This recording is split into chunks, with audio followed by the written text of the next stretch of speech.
Hello students, welcome to Sentences online classes. Students, we are working from home. Student आज की class में हम chapter 3 discuss करेंगे। Chapter 2 के हम सारी वीडियोस वगैरह कवर कर चुके हैं। तो बेटा चैप्टर 3 है हमारा मोशन इन वन डायमेंशन और मोशन इन स्ट्रेट लाइन। बेटा इसका मतलब क्या है?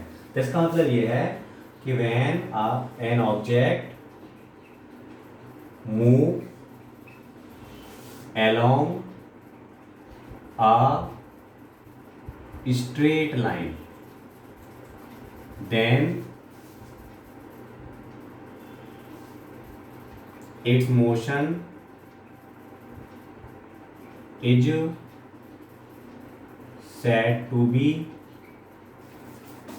in one dimension. Okay student, तो अगर वो एक स्ट्रेट लाइन में मूव कर रहा है तो बेटा उसकी मोशन क्या कहलाती है?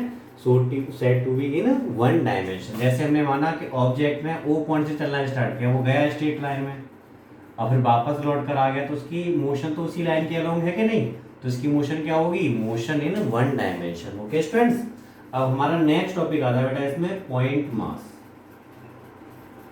पॉइंट मास या हम कह सकते हैं पॉइंट ऑब्जेक्ट। तो बेटा एक ऑब्जेक्ट को हम पॉइंट ऑब्जेक्ट या पॉइंट मास तब कहते हैं जब उसका साइज उसने जो डिस्टेंस ट्रेवल किया उसके कंपैरिजन में बहुत कम हो। तो हम कह सकते हैं an object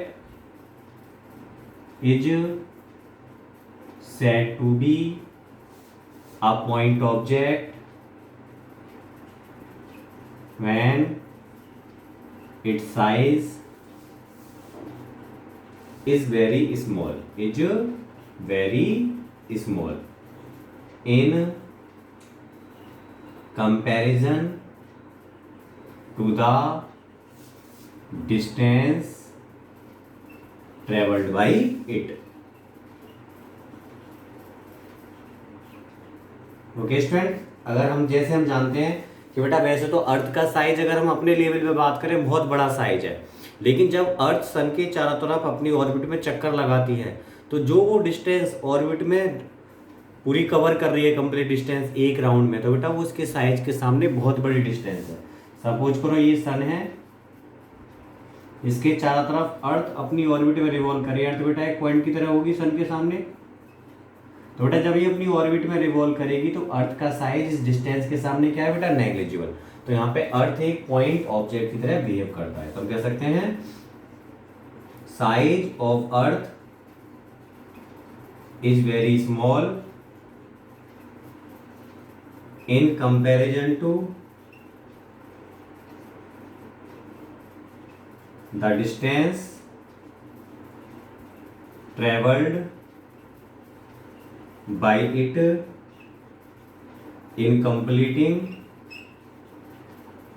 one round around sun.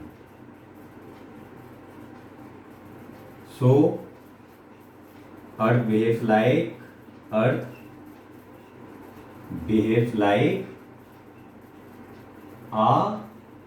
Point object. इसलिए बेटा यहाँ पे अर्थ क्या है? एक पॉइंट ऑब्जेक्ट की तरह बिहेव कर रहा है। ऐसे अगर हम माने एक ट्रेन है, वो एक स्टेशन से दूसरे स्टेशन तक सपोज करो 100 किलोमीटर की डिस्टेंस ट्रेवल कर रही है। इट मीन्स एक स्टेशन से अगला स्टेशन 100 किलोमीटर पर है। तो बेटा वहाँ पर अगर मैं ट्रेन की लेंथ की बात करूँ वो बहुत कम हो जाएगी। तो बेटा ट्रेन कैसे बिहेव कर रही है? एक पॉइंट ऑब्जेक्ट की तरह। Okay student, now pause the video and note it down. Student next point हमें जो डिस्कस करना है वो है पाथ लेंथ और डिस्टेंस। बेटा एक ही मतलब होता है। तो बेटा पाथ लेंथ या डिस्टेंस का मतलब है it is the total length of the path travelled by the body. तो बॉडी ने बेटा जो भी पाथ ट्रेवल किया है उसकी जो टोटल लेंथ है बेटा उसी को हम नाम देते हैं डिस्टेंस और पाथ लेंथ। बेटा ध्यान रखना है, हमें इस वाले चैप्टर में हम बाउंड है केवल एक स्ट्रेट लाइन में मोशन के लिए। अभी हम 2 डायमेंशन में मोशन की बात नहीं कर रहे हैं, केवल स्ट्रेट लाइन में। तो हम कह सकते हैं यहाँ पे it is the length of the total path travelled by a body. तो बॉडी जितनी भी पाथ लेंथ कवर कर रहा है उसकी जो लेंथ है उसको हम बोलते हैं पाथ लेंथ या distance. So it is the length of the total path travelled by a body. तो हम कह सकते हैं यहाँ पे बेटा डिस्टेंस जो होती है स्केलर क्वांटिटी होती है। Distance is a scalar quantity and its SI unit is metre. बेटा इसकी एसआई यूनिट क्या होती है? मीटर होती है। अब जरा ध्यान से समझो, मैं पाथ लेंथ की जो बात कर रहा हूं, जैसे मान लिया कि एक ऑब्जेक्ट ने बेटा ओ से चलना स्टार्ट किया, वो ऐसे गया, फिर इधर लौट कर आ रहा है, फिर इधर चला गया, फिर यहाँ लौट कर आया, ऐसे चला वो। मान लिया ओ से ए गया, ए से वापस ओ आया, फिर बी गया, वापस बेटा ओ पर आया। तो अगर मैं यहाँ पे टोटल पाथ की बात करूँ कि भाई टोटल पाथ लेंथ क्या है, तो बेटा यहाँ पे टोटल पाथ लेंथ क्या होगी? टोटल पाथ लेंथ, तो बेटा वो एस में रिप्रेजेंट कर रहा हूँ, तो वो कितनी होगी? पहले ओ से कहाँ तक?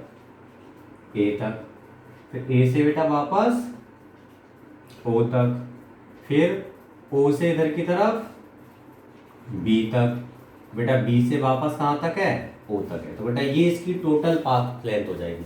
तो किसने जो टोटल पाथ ट्रेवल किया है, ये सारा पाथ ट्रेवल किया है, इसको हम क्या नाम देंगे? Total path length. उसकी यूनिट क्या होती है बेटा? मीटर होती है। अब मैं कुछ पॉइंट्स लिख रहा हूँ जो टोटल पाथ लेंथ से रिलेटेड है। पहली चीज तो बेटा टोटल पाथ लेंथ जो होती है, डिस्टेंस होती है, हमें एक्चुअल पाथ के बारे में इंफॉर्मेशन प्रोवाइड करती है जो कि ऑब्जेक्ट ट्रेवल करता है। तो पहली चीज तो क्या है? टोटल पाथ लेंथ, या हम क्या कह सकते हैं बेटा? डिस्टेंस कह सकते हैं। Provides the information about the actual path travelled by body. बेटा इसको मैं और डिटेल में समझाना चाह रहा हूं आपको। सपोज करो आपके घर से स्कूल जाने के बेटे 3 रास्ते हैं, एक 1 किलोमीटर का है, एक 2 किलोमीटर का है, एक 3 किलोमीटर का है। तो अगर आप स्कूल से घर 3 किलोमीटर चलकर आ रहे हो तो इसका मतलब आपने बेटा तीसरा रास्ता ट्रेवल किया है। 2 किलोमीटर से आ रहे हो तो दूसरा रास्ता ट्रेवल किया है। 1 किलोमीटर से आ रहे हो तो बेटा आप पहला रास्ता ट्रेवल कर रहे हो। तो उस डिस्टेंस के बेस पर हम बता पा रहे हैं कि ऑब्जेक्ट ने कौन सा रास्ता फॉलो किया है। ओके स्टूडेंट्स, नेक्स्ट वन बेटा, डिस्टेंस कभी भी नेगेटिव नहीं हो सकती। वो 0 हो सकती है अगर ऑब्जेक्ट रेस्ट में बना रहे, या पॉजिटिव होगी अगर ऑब्जेक्ट मोशन में, लेकिन बेटा कभी नेगेटिव नहीं हो सकती। तब हम कह सकते हैं डिस्टेंस कैन बी 0। 0 क्या होगी, कब होगी बेटा? When object is at rest, और पॉजिटिव कब होगी?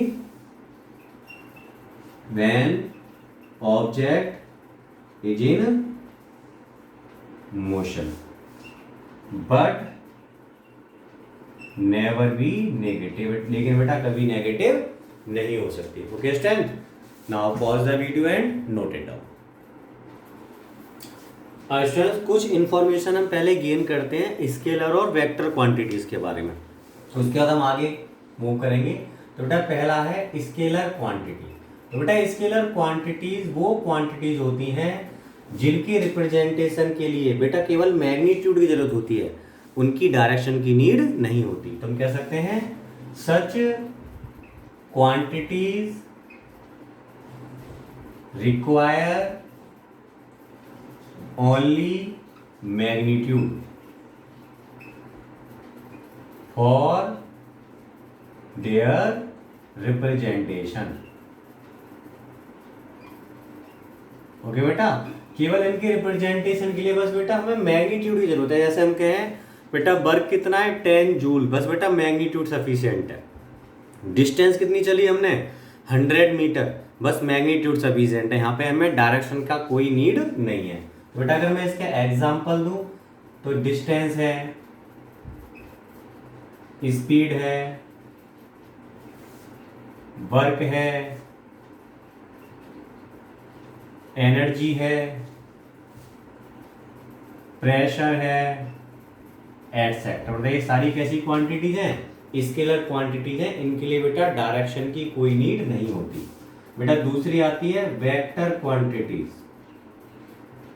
इनको बेटा रिप्रेजेंट करने के लिए मैग्नीट्यूड एंड डायरेक्शन दोनों की जरूरत होती है। तो हम कह सकते हैं such quantities require magnitude as well as direction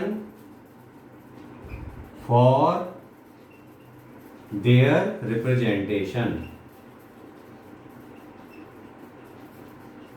okay बेटा, अगर हम एग्जाम्पल की बात करें तो बेटा एक तो हमारा डिस्प्लेसमेंट है, वेलोसिटी है, एक्सीलरेशन है, फोर्स है, लीनियर मोमेंटम है,